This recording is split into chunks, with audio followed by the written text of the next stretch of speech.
welcome everybody, and welcome to Get Unmasked. I hope that you joined me last week when we were at the Collingswood Book Festival. We had a great time. It was hot. It was very hot, but it was a good day, and the rain held off, so that was a good thing. I want to show you my coffee cup for today.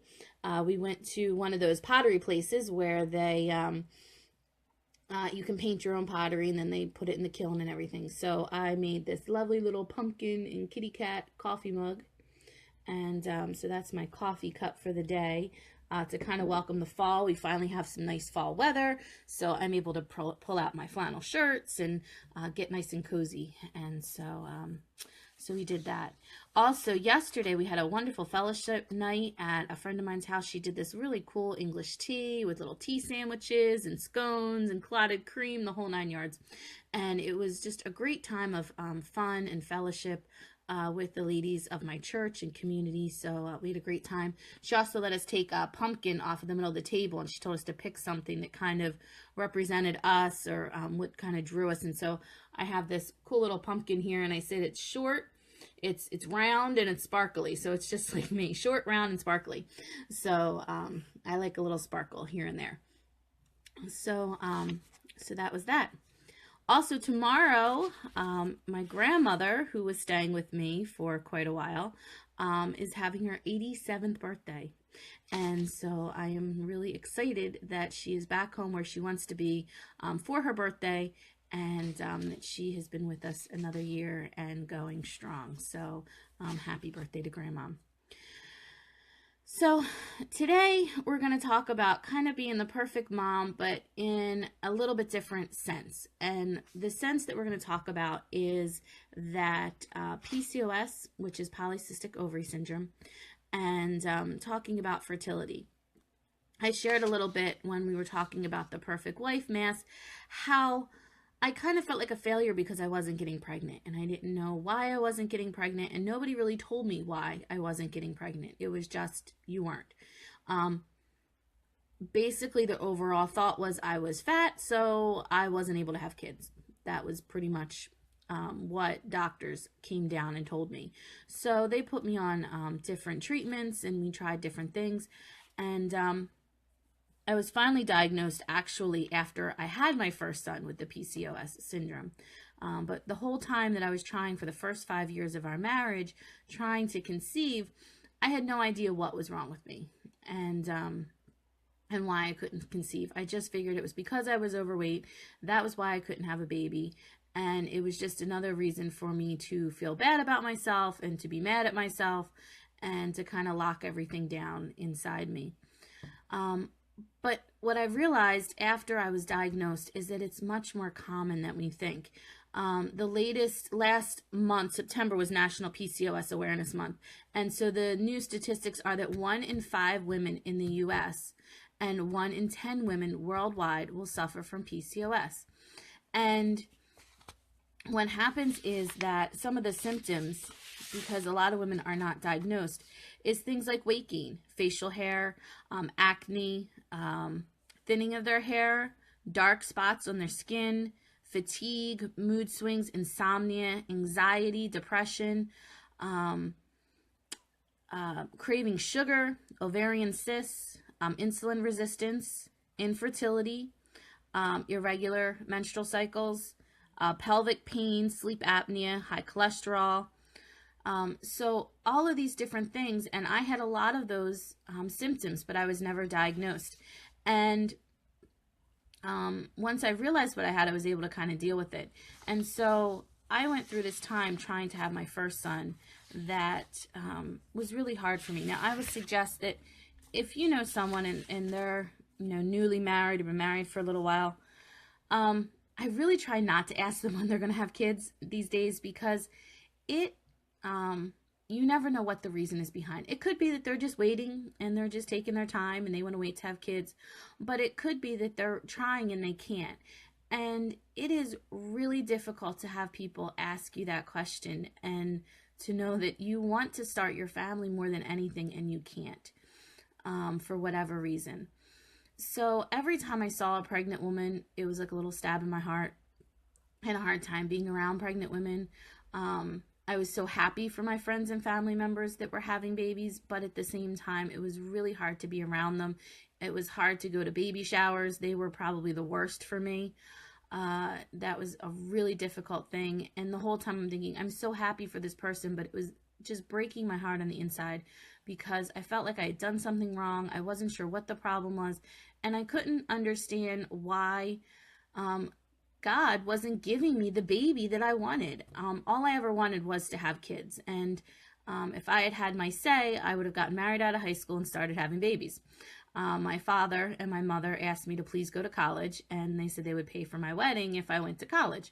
And I'm so pleased and so happy that I did go to college because I met some lifelong friends there and learned so much from that experience. But honestly, all I ever wanted to do was have kids. And I became a teacher even in school. I love being around kids. I've always been around kids. I was the family babysitter. I taught Sunday school. I did VBS. I always loved to be around kids, and I still do.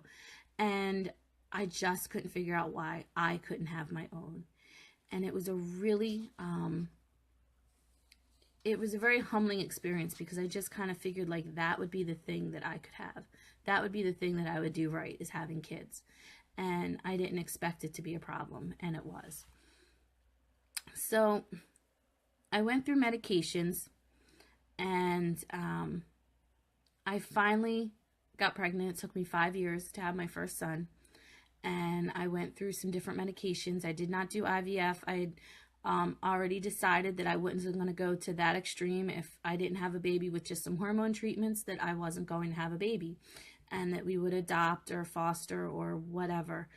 And so after 5 years, I finally got pregnant, and I'll never forget it because it was the Thursday before Thanksgiving. So it was a week before Thanksgiving, and I was getting ready for work, and I took the test, and I was sitting in the bathroom, and my husband's like, "What's wrong?" And I was so shocked that I think I took 3 or 4 tests that day because I just didn't believe it. I was late for work because I couldn't function. I was so excited, but so tentatively scared because I was so worried that the tests were wrong, because I had taken so many tests and they were negative. And I'm sure that a lot of you can relate to that. You just take tests month after month and they're negative, negative, negative. And then when you finally see that positive sign, you really don't believe it. And that's how I was at that point. I did not believe what was going on. I went through, I had my son, no major complications with the pregnancy. He was taken 2 weeks early. We induced labor, and then I had a C-section. And he was 9'4" when he was born. So if he had made it his final 2 weeks, he would have been even bigger. And he was wonderful. No problems with him. And I had some complications afterwards, but he was perfect. And we started our little family. After a couple years, we decided we wanted to have another one. I originally wanted 6 kids. My husband wasn't even sure if he wanted 1 in the beginning, so he said, let's take it 1 at a time, which I'm glad we did, because 2 is good right now. And I started trying to have a baby again. And again, it wasn't happening. And I tried the treatments, and the treatments weren't working. Finally, a couple days before Thanksgiving, before Easter or Palm Sunday, right around that time. And it was, what I was saying is that I had a really great support system, but, and a lot of people didn't know. And with a lot of women, people don't know. It's not something we discuss all the time. It's not something that we deal with all the time. And so it's a very internal pain, and it's something that needs to be discussed. And I'll never forget when it happened. A friend of mine from church sent me a card, and in the card she had said how she had had a miscarriage and not many people knew about it. And the fact that she shared that with me and knew where I was coming from meant so much to me. And so I encourage that if you have been through the situation and you know of somebody who has been through the situation, even just a card saying, "I'm there if you want to talk, I understand," means the world to them at that point. And I had a friend of mine from church as well, whose son and daughter-in-law had lost their infant. And I went to the funeral, and I just remember I was so sad for the family, but at the same time, I cried and I cried and I cried because I was actually able to grieve my own loss at that time. And it's just something that needs to be done and something we don't talk about much.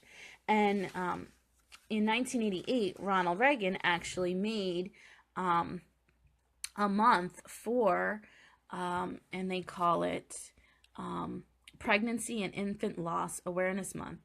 And it's to give us a chance to grieve, a chance to remember our babies in heaven, our angels in heaven, and to be able to really to deal with it, because it is a loss. It is a grief. It's not something that just gets glossed over. I don't even really like the word miscarriage. I just wish there was a better word for it, because it is a loss. It is a pain. And that pain was really, really real to me. And I pretty much decided at that point that I would try one more round of hormones, and if nothing happened, that I was going to have one child, and that was fine with me. And I was really okay with that. I didn't want to do the hormones right away. I gave myself, this had happened in March of the year, and I had kind of decided around October, November, that come January, I was going to try one more round, and then I was going to be done. That was it. If it didn't happen, it didn't happen. Well, lo and behold, the Thursday before Thanksgiving, once again, something wasn't right, and we were getting ready to have Thanksgiving, and I wanted to have a glass of wine at Thanksgiving. And so I said, let me just take a test to be sure, because my cycles were still irregular and you just never knew. And I took this test, and it was positive, and I couldn't believe it. I was shocked. I wasn't on any treatments, nothing, and it was positive. And so I started freaking out again. I was really worried. I didn't want to tell a soul. I told my mom, I told my husband, that was like it. And I told them, don't tell anybody, because I was so worried about losing this baby again. And so I spent the first trimester really in fear of losing this child, and just praying and hoping and praying some more that I would get through it, and that I would have a healthy child after my 9 months. And at 24 weeks, my water broke, and I went to the hospital, and it was late at night. It was like early in the morning. My husband wasn't home. He was working a late shift. Ambulance had to take me to the hospital, and they're telling me that all these things that could go wrong with my baby if he's born, water breaks, this percentage is going to happen within 24 hours. You're going to go into labor, all these things that could go wrong with your baby. And I'm here alone in the hospital, and none of my family has gotten here yet. And it was devastating. I didn't know what to do. I wasn't sure what was going on. And the doctor, and I know that they have to give you worst case scenario, but he just went on and on about all the things that were going to be wrong with my baby, if my baby even made it. So my family got there, and 24 hours went by, and I still didn't go into labor. And they said, well, within the next 48 hours, a high percentage of women are going to go into labor after their water breaks, and nothing happens. And the baby's heartbeat's still strong, and we're still going, and I'm still in the hospital. And they said, well, in a week, most women are going to go into labor within a week. Well, a week goes by, and I'm not in labor, and I'm still in the hospital. And they put me in a nice little private room. My dad likes to say I was in Club Med. Private room, wasn't allowed to do any walking around or anything like that, bed rest. And I was there from 24 weeks to 34 weeks. Then they took him C-section at 34 weeks. And when he was born, it was just such a relief that I had did everything I could to keep that baby in me and nurtured and happy as long as I possibly could. He was still in the NICU for a month. And the day that I had to leave the hospital without him was awful. It was probably one of the hardest days I've ever had. And but he was strong, and you would never know it now. So anybody who looks at him now and I tell him he was born 6 weeks early, they're just shocked, because he is the most active and does karate and just a beautiful boy. He's my angel Gabriel. and he's wonderful. So even through the pain comes the joy. And so we decided after that we were done, that we weren't going to have any more children. And I was okay with that. I was fine with that. A lot of my PCOS symptoms have gone away since I've lost a lot of weight. But it was really hard to lose a lot of weight. And whether or not I will ever lose as much weight as I would like because of the PCOS, that's okay. I'm okay with that. Because I am healthier today than I was before, and I am able to do more than I did before, and a lot of the symptoms have either gone away or have been drastically reduced. So there is hope, and it's hard. It's hard as a mom to deal with those things. So what does this have to do with masks? And I know this was an emotional one. What it has to do with masks is that while I was trying to get pregnant, while I was suffering through the miscarriage and grieving my child, I was still putting on my perfect mask of a perfect wife, a perfect mom to the son that I had, and pretending like it wasn't bothering me. And I think that does more damage than not. In a lot of ways. So I encourage you to talk to someone. Your action steps for this week are that if you have experienced loss from a miscarriage, and you've never dealt with that grief, write a letter. Talk to somebody. Write a letter to your baby. Talk to somebody about it. Go to a support group. Reach out. Find a way to memorialize your baby. I lost my little one before, if you get into the technical stuff with pregnancy and things, there's a testosterone wash that happens to a baby if they're a boy. And I lost my baby before that happened. And so I like to think that it's a little girl because of that. And I never had a little girl and always wanted one. So we named her Rose. And we keep a rose bush for her. And my boys know about it. And Gabriel talks about his sister in heaven. To anybody who will listen. And he's excited about that when he gets to heaven, he has a little baby sister up there. And it's led to some interesting conversations. And so it's something to talk about and to understand and to support one another. Also, if you know someone, like I said before, who has gone through this kind of loss, whether it be a miscarriage or stillbirth, or sudden infant death syndrome, and they've had their baby, the infant loss, just sending them a card saying, I'm here to listen if you want to talk. I'm here for a shoulder if you just want to cry. Just letting them know you're here, not telling them you understand how they feel, because you can't, but just letting them know that you're there. It means the world to us to know that there are people out there that just want to be there to listen to us when we need to. And also, like I said before, if you know a couple that's been married for a while and they haven't had children yet, really try not to ask them when they're getting ready to have babies, because it could really hurt and cause pain to the couple. And the other thing is, it's not always the wife's fault, and I think that we as women put a lot of pressure on ourselves when it comes to babies. But when you look at the statistics, it's about even on 40%, with female being the reason that there's infertility issues, and men as the reason that there's infertility issues. And about 20% is like an undefined, not sure why the infertility is caused. But a lot of times men refuse to get tested, and they see it as a weakness, and so they don't do that. And so it falls on the woman. It's not always the woman's fault, and it's not anything that you should feel condemned for. Whether or not you have a baby or not, you are a worthy woman. You are a worthy wife. You are a worthy friend, coworker, daughter, sister. It doesn't matter. I know it hurts. I've been there. But you can be a mom to so many other people. And I've seen other women who have not had children, whether it was by choice or not, who become mothers to women who maybe their mother has died young, or they don't have a very good relationship with their mother for whatever reason, and they become like a mother to them, and they are able to give that love and support. So there's always ways to share that love and support and nurture that you want to give, even if you don't have your own child. It just takes a lot of prayer, a lot of talking, to kind of come to grips with that and to understand that.